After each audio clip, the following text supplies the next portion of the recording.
Hari ini saya sambung lagi dalam perkongsian tafsir ayat 17 hingga 21. Sebelum itu sama-sama baca ayat 17 hingga 21 surah Al-Ghafir. A'udzu billahi minasyaitonir rajim. وترى الشمس إذا طلعت تزاور عن كهفهم ذات اليمين وإذا غربت تقرضهم ذات الشمال وهم في فجوة منه ذلك من آيات الله من يهد الله فهو المهتد ومن يضلل فلن تجد له وليا مرشدا وتحسبهم أيقاظا وهم رقود ونقلبهم ذات اليمين وذات الشمال وكلبهم باسط ذراعيه بالوصيد لو اطلعت عليهم لوليت منهم فرارا ولملئت منهم رعبا وكذلك بعثناهم ليتساءلوا بينهم قال قائل منهم كم لبثتم قالوا لبثنا يوما أو بعض يوم قالوا ربكم أعلم بما لبثتم فابعثوا أحدكم بورقكم هذه إلى المدينة فلينظر أيها أزكى طعاما فليأتكم برزق منه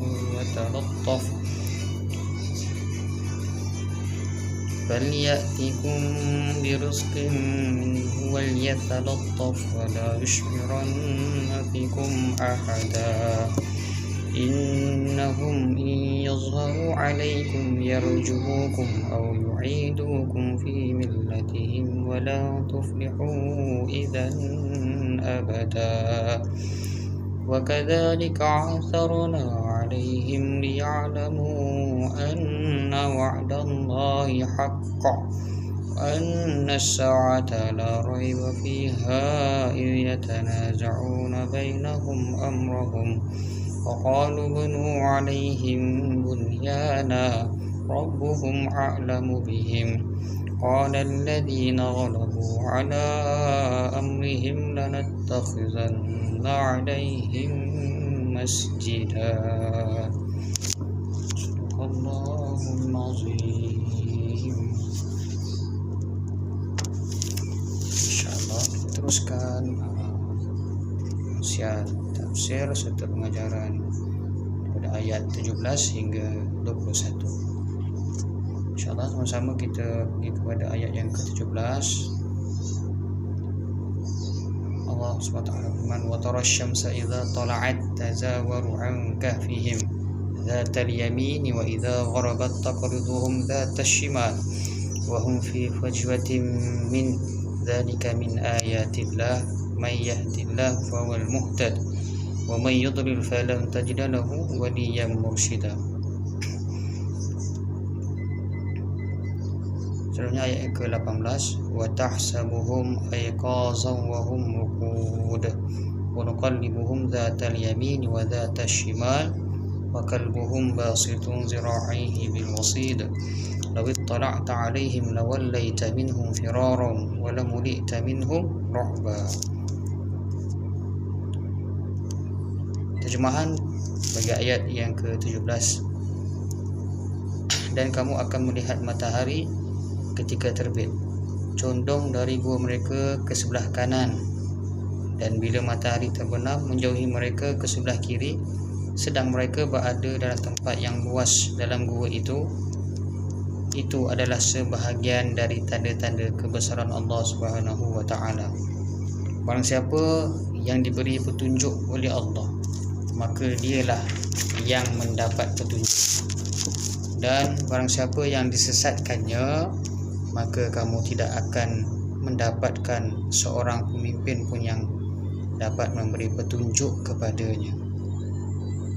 Seterusnya ayat bagi terjemahan ayat yang ke-18, dan kamu mengira mereka itu bangun padahal mereka tidur, dan kami balik-balikkan mereka ke kanan dan ke kiri, sedangkan anjing mereka mengunjurkan kedua lengannya di muka pintu gua. Dan jika kamu menyaksikan mereka, tentulah kamu akan berpaling dari mereka dengan melarikan diri, dan tentulah hati kamu akan dipenuhi oleh ketakutan terhadap mereka. Pengajaran kita boleh ambil iktibar yang pertamanya, Allah Subhanahu wa taala memperkenankan doa Ashabul Kahfi.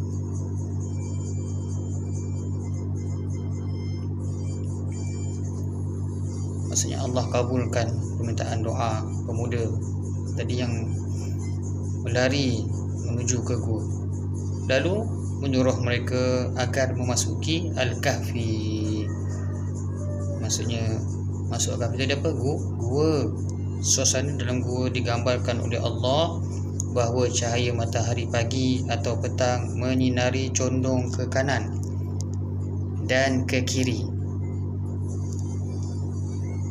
serta pemuda Al-Kahfi pula berada di tempat yang luas. Kesemua itu adalah di antara tanda-tanda kekuasaan dan kasih sayang Allah kepada orang-orang yang beriman. Bermaksud dia nak selamatkan diri dia daripada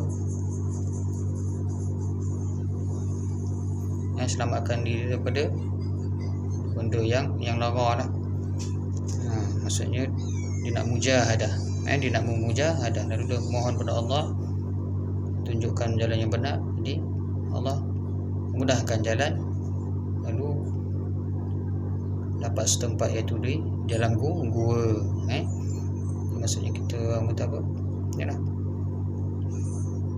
buat setiap sesuatu tu mesti mohon pada niat tu mesti lillahi ta'ala, maksudnya kerana Allah Ta'ala. Nak buat sesuatu lah, buat satu perkara tu mesti dimulai dengan niat lillahi ta'ala. Contohnya dalam solat, saja aku solat contoh asar, waktu asar 4 rakaat tunai kerana Allah Ta'ala, lillahi ta'ala. Contohnya kalau kita nak pergi bekerja, keluar saja pintu rumah dan niatlah, ya Allah, aku keluar ni untuk mencari rezeki yang halal. Maksudnya niat mendahului pada setiap perbuatan tu dimulai dengan niat. Innamal a'malu binniyat, hadis Imam Nawawi kan. Jadi orang beriman tadi mohon pada Allah, mudah-mudahan Allah kabulkan. Pengajaran yang kedua, atas sebab itulah Allah Subhanahu wa taala menegaskan pada lanjutan ayat, barang siapa yang diberi petunjuk maka dialah yang mendapat petunjuk. Maksud dia tidak ada jalan untuk bagi orang yang mencapai hidayah kecuali daripada Allah jua. Dialah Allah yang maha memberi petunjuk, pembimbing untuk mencapai kejayaan dua negeri, iaitu kejayaan di dunia dan kejayaan di akhirat. Allahumma ja'alna minan najihin. Doa ni, Allahumma ja'alna minan najihin wal faizin fid dunya wal akhirah. Ya Allah, Allahumma ja'alna minan najihin.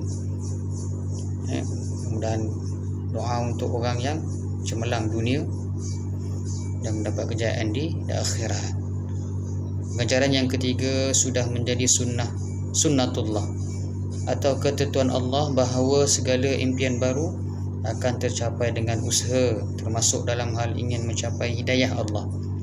Hakikat ini ditegaskan oleh Allah dalam firman-Nya, a'udzubillahi minasyaitonirrajim, walladzina jahadu fina lanahdiyannahum subulana wa innallaha lama'al muhsinin. Yang bermaksud, dan orang-orang yang berjihad untuk mencari keredaan,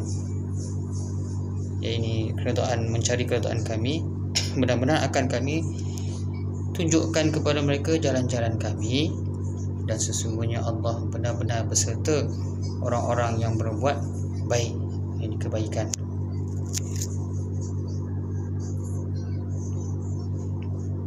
Hidayah ni milik Allah. Makhluk tadi tak ada kuasa lah untuk nak kata apa, contoh nak mengambil hidayah tu lah. Maksud hidayah tadi daripada tunjuk tadi daripada Allah Subhanahu Wa Taala. Manusia tadi hanya menjalankan kewajipan yang Allah suruh lah. Contohnya kita berdakwah, contohnya kita apa lagi, dakwah ni tak sebenarnya bercakap.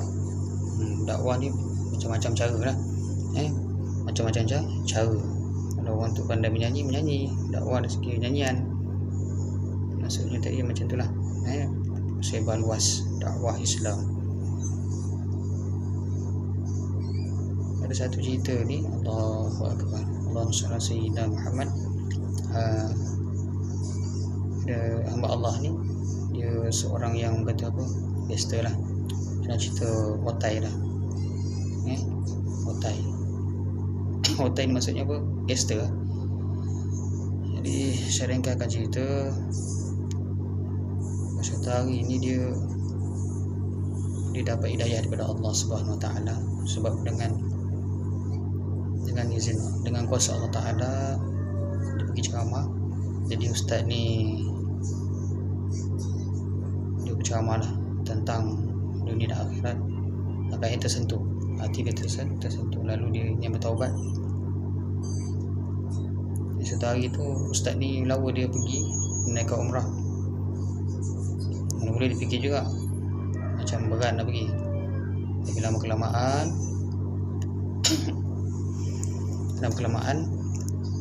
dia pergi jugalah. Tapi tak sama flight dengan ustaz ni lah. Tak sama flight, tapi cuma ustaz ni tunggu di sana lah. Tunggu sana maksudnya selang sehari, lebih kurang macam tu lah cerita dia. Jadi sampai di sana, Allahumma shalli ala sayyidina Muhammad, ustaz ni arahkan supaya pakai ihram.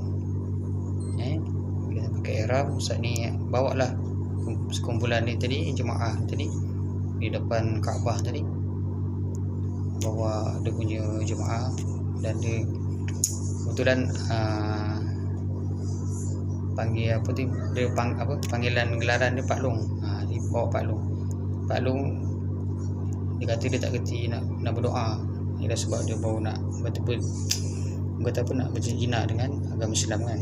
Jadi dia kata tak, ustaz tolonglah doakan. Apa ni macam ni, apa dia kata, Pak Long tak kerti cakap bahasa Arab. Minta maaf, Pak Long tak kerti cakap bahasa Arab. Tapi ustaz dia kata tak apa, bahasa Melayu pun boleh Pak Long.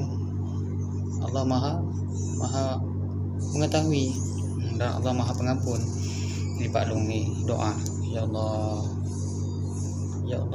aku baik dosa ya Allah, masuk kat dunia ya Allah, aku banyak tipu orang ya Allah, aku banyak zalim pada orang ya Allah, ya Allah, aku banyak merosakkan harta orang ya Allah.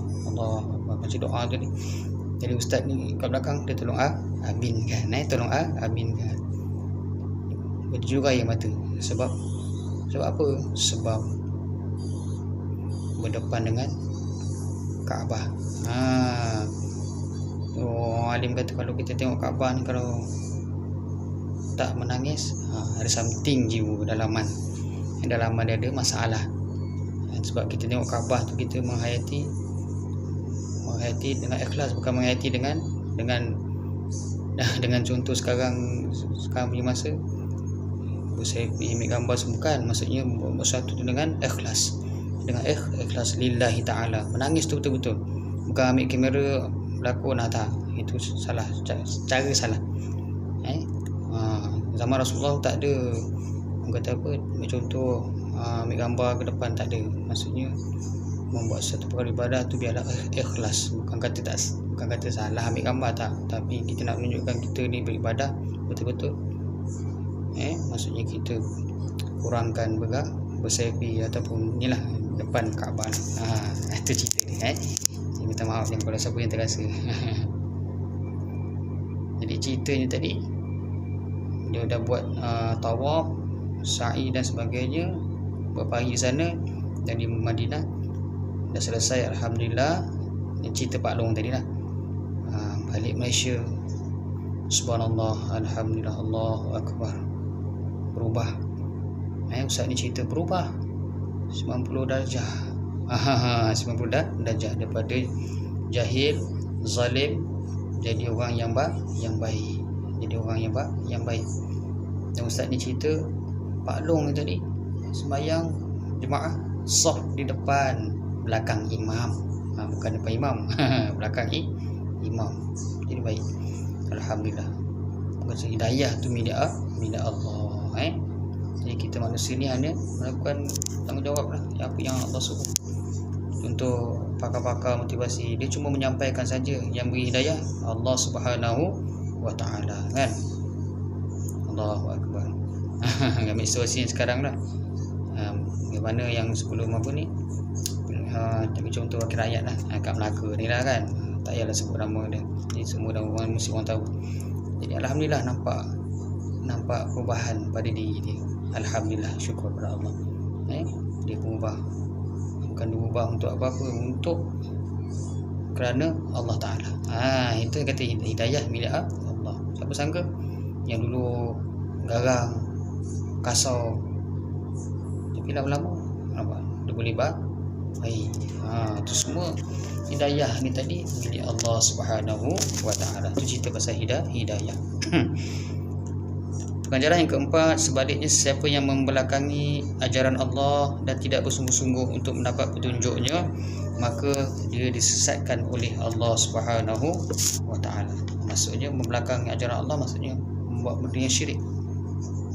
Membuat benda yang syirik, Allah tak suka lah. Membuat benda, perkara-perkara yang syirik, menyekutukan Allah.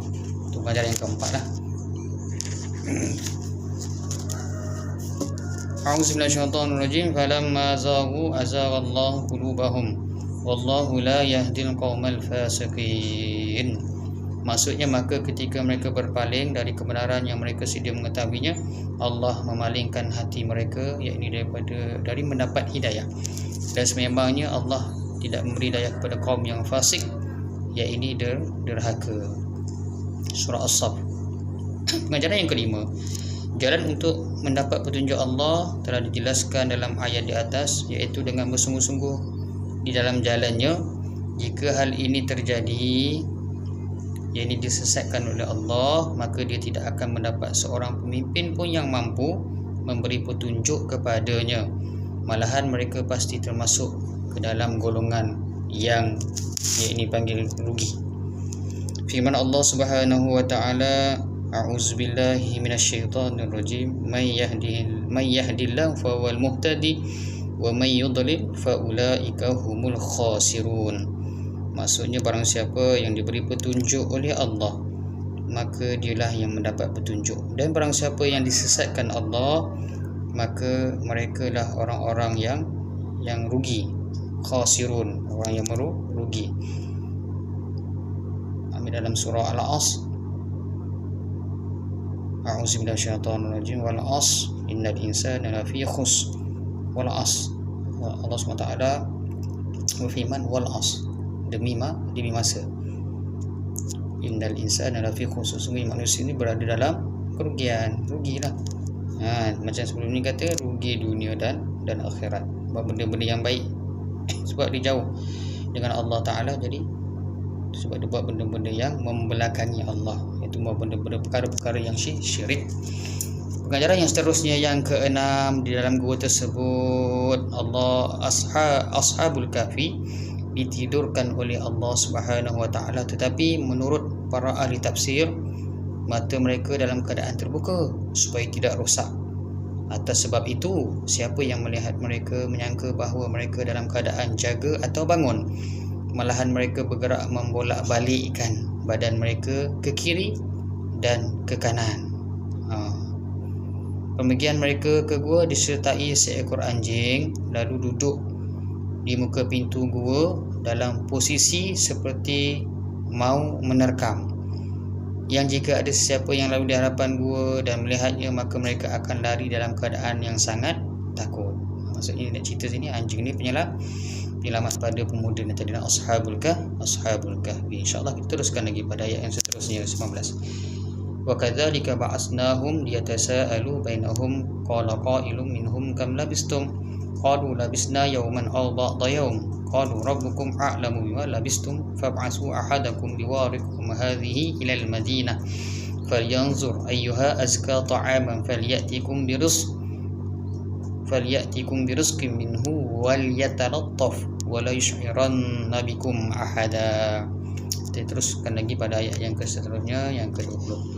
Innahum yazharu 'alaikum yarjumukum aw yu'idukum fi millatihim wa la tuflihu idzan abada.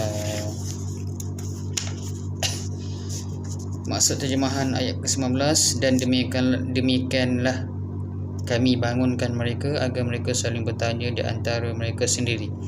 Berkatalah salah seorang di antara mereka, sudah berapa lamakah kamu berada di sini? Mereka menjawab, kita berada di sini sehari atau setengah hari. Berkata yang lain lagi, Tuhan kamu lebih mengetahui berapa lamanya kamu berada di sini. Maka suruhlah salah seorang di antara kamu untuk pergi ke kota dengan membawa wang perakmu ini, dan hendaklah dia lihat manakah makanan yang lebih baik. Maka hendaklah dia membawa makanan itu untukmu, dan hendaklah dia berlaku lemah lembut, serta janganlah sekali-kali menceritakan halmu kepada seorang pun. Terjemahan bagi ayat yang ke-20, sesungguhnya jika mereka dapat mengetahui tempatmu, nescaya mereka akan melempar kamu dengan batu atau memaksamu kembali kepada agama mereka, dan jika demikian nescaya kamu tidak akan beruntung selama-lamanya.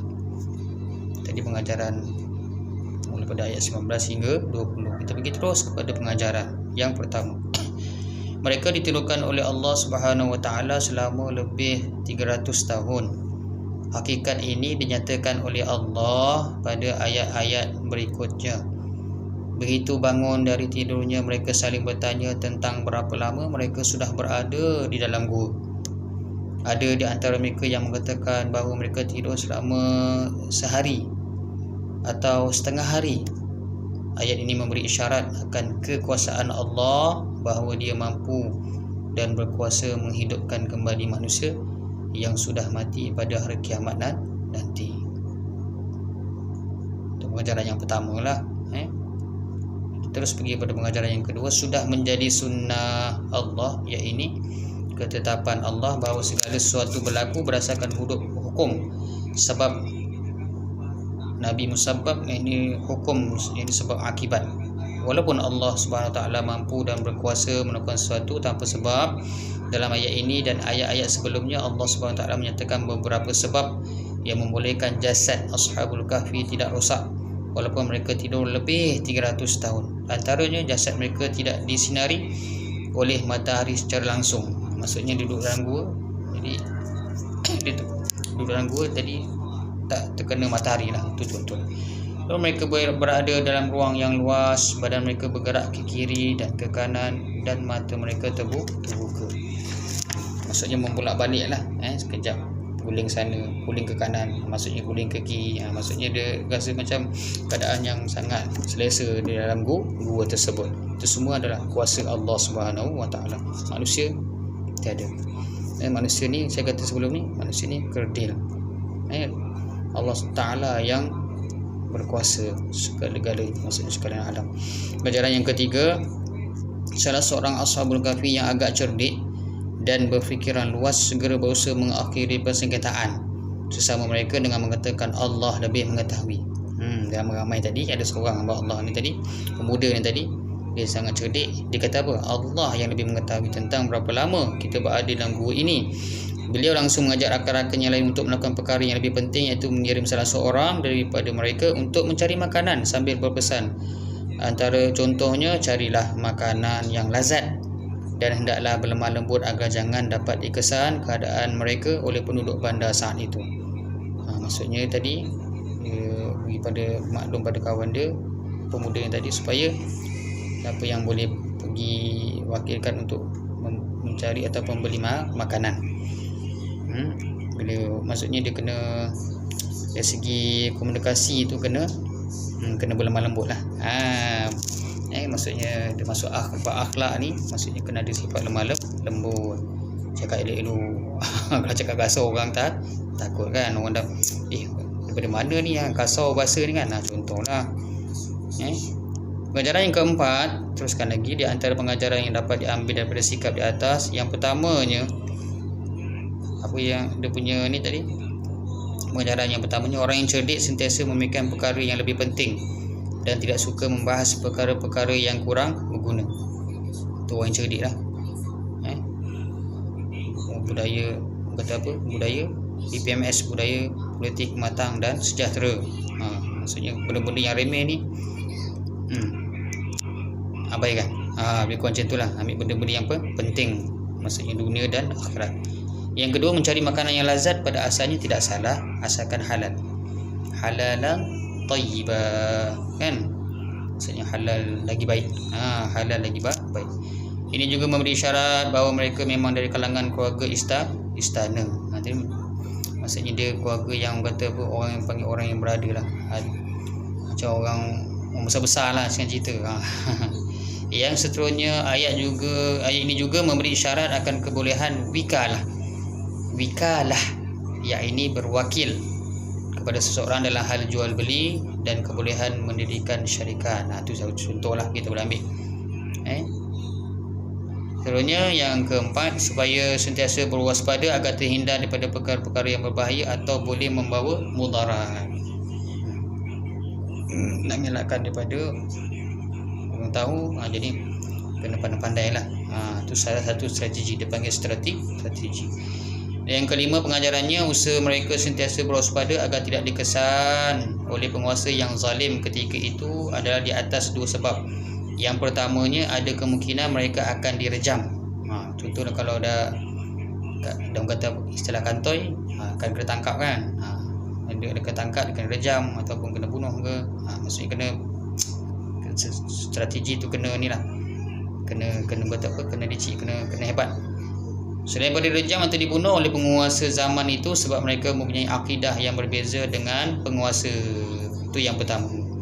Dan yang kedua juga ada kemungkinan mereka akan dipaksa kembali kepada agama asal sehingga rosaklah akidah mereka. Dah jauh dah tu kan. Jadi maksudnya dia kena berhati-hati lah, sebab dia ni orang yang beriman. Jadi dia kena hati-hati supaya tidak kembali ke agama asal. Pengajaran yang seterusnya yang keenam, menurut Imam Ibn Kathir dalam tafsirnya, nama rakan mereka yang tugaskan untuk pergi ke pasar membeli makanan itu adalah Daksus. Saya ulang sekali lagi nama dia, Daksus. Begitu keluar dari gua, dia merasa sangat hairan kerana suasana kota yang dilihatnya sangat berbeza dengan keadaan sebelumnya.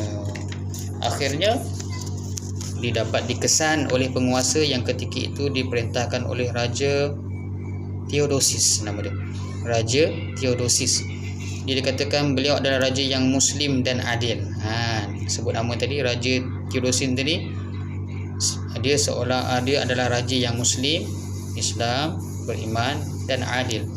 Raja meminta supaya Daksus membawanya ke gua tempat rakan-rakannya bersembunyi. Setelah Raja Theodosius dipertemukan dengan seluruh Ashabul Kahfi, semua Ashabul Kahfi diwafatkan oleh Allah Subhanahu wa taala. Itu kisah dia tadi berkaitan dengan berjumpa dengan Raja Theodosius. Raja Theodosius ni seorang yang Islam, Muslim dan adil. Maksudnya raja ni tadi minta supaya Daksus membawanya ke gua tempat rakan-rakannya bersembunyi. Setelah itu Raja Theodosius dipertemukan dengan Ashabul Kahfi. Semua Ashabul Kahfi diwafatkan oleh Allah Subhanahu wa taala. Semua kuasa Allah. Contohnya ayat yang ke-21, wa kadzalika a'sarna 'alaihim liya'lamu anna wa'dallahi haqqun wa anna as-sa'a la raiba fiha idh yatanaza'una bainahum amrahum faqalu bunu 'alaihim bunyana rabbuhum a'lamu bihim qala alladhina ghalabu 'ala amrihim lanattakhizanna 'alaihim masjida. Maksudnya, dan demikian pula kami mempertemukan yakni manusia dengan mereka agar manusia itu mengetahui bahawa janji Allah itu benar dan bahawa kedatangan hari kiamat tidak ada keraguan padanya. Ketika orang-orang itu berselisih tentang urusan mereka, orang-orang itu berkata, dirikan sebuah bangunan yakni di atas gua mereka. Tuhan mereka lebih mengetahui tentang mereka. Orang-orang yang berkuasa atas urusan mereka berkata, sesungguhnya kami akan mendirikan sebuah rumah peribadatan di atasnya. Pengajaran yang pertama daripada ayat 21 ni tadi, pemuda Al-Kahfi, dipanggil Ashabul Kahfi tadi, dibangunkan setelah ditirurkan selama lebih 300 tahun, memberi pengajaran akan kekuasaan Allah Subhanahu wa taala untuk membangkitkan umat manusia pada hari kiamat nanti. Ia bukanlah sesuatu yang mustahil bagi Allah. Oleh itu manusia janganlah sekali-kali meragukan lagi akan adanya hari kebangkitan. Hakikat ini tidaklah dijadikan iktibar atau pengajaran bagi umat manusia bahawa segala usaha yang mereka lakukan di atas muka bumi pasti akan dihisab pada hari akhirat nanti. Sama ada buat benda yang baik, buat benda yang tak baik, akan dihisab oleh Allah pada hari akhirat nanti. Ajaran yang kedua, kisah ini akan menguatkan lagi keyakinan orang-orang yang beriman akan adanya hari kebangkitan atau hari perhitungan. Kisah ini juga secara tidak langsung membantah keras dakwaan mereka yang mengingkari hari kebangkitan. Allah Subhanahu wa taala mengangkat tinggi peristiwa atau kisah ini sehingga menjadi pengajaran bagi siapa yang menyaksikannya. Untuk itu, atas arahan penguasa di zaman itu, maka binalah di atas gua itu sebuah masjid agar mereka boleh beribadat di dalamnya. Semua yang berlaku ni atas kekuasaan Allah Subhanahu wa taala. Pengajaran yang ketiga, menurut Imam Ibn Jarir, penguasa yang memberi arahan membina rumah ibadah di atas gua itu boleh jadi seorang muslim ataupun seorang yang musyrik. Yang pasti perintah membina masjid itu datang daripada penguasa zaman itu. Akan tetapi apakah itu tindakan yang terpuji atau sebaliknya, wallahu a'lam, yang bermaksud hanya Allah yang lebih mengetahui. Ini kerana mungkin syariat Islam pada zaman itu tidak melarangnya. Dalam hal ini para ahli tafsir berbeza, maksudnya banyak khilaf maksudnya pendapat. Pengajaran yang keempat, adapun syariat Islam yang dibawa oleh Nabi Muhammad SAW sangat nyata dan jelas bahawa perbuatan membuat binaan, lebih-lebih lagi masjid di atas kuburan, adalah sesuatu yang sangat dilarang. Rasulullah SAW bersabda, la'anallahu al-yahuda wan nasara ittakhazu qubura anbiya'ihim wa salihihim masajid. Riwayat Al-Bukhari wa Muslim. Allah mengutuk Yahudi dan Nasrani kerana mereka menjadikan kuburan nabi-nabi mereka dan orang-orang soleh mereka sebagai masjid. Riwayat Al-Bukhari dan Muslim. Wallahu ta'ala alam. Setakat puasian itu, jadi kita akan sambung lagi insya-Allah diizinkan oleh Allah Subhanahu wa taala, dan kita akhiri dengan bacaan doa. Bismillahirrahmanirrahim. Alhamdulillah wassalatu wassalamu ala asyrofil anbiya'i wal mursalin wa ala alihi washabbihi ajmain. Allahumma zidna ilman wa rizqan wasi'a wa shifaa'an min kulli da'. Allahumma ja'alna minan najihin wal faizin fid dunya wal akhirah. Allahumma kshif 'anna al-bala' wal waba' wal ulama wa shifa' al-marad. Allahumma inna na'udzubika min barasi wal jununi wal juzam min sayyi'il asqam. Bismillahirrahmanirrahim. La yadurru ma'a ismihi syai'un fil ardh wa la fis sama'i wa huwa as-sami'ul 'alim. Rabbana atina fid dunya hasanah fil akhirati hasanatan wa qina azabannar. Sallallahu alaihi wasallam Muhammad wa ala alihi wa sahbihi wa baraka wa sallam. Alhamdulillahirabbil alamin. Assalamualaikum warahmatullahi wabarakatuh.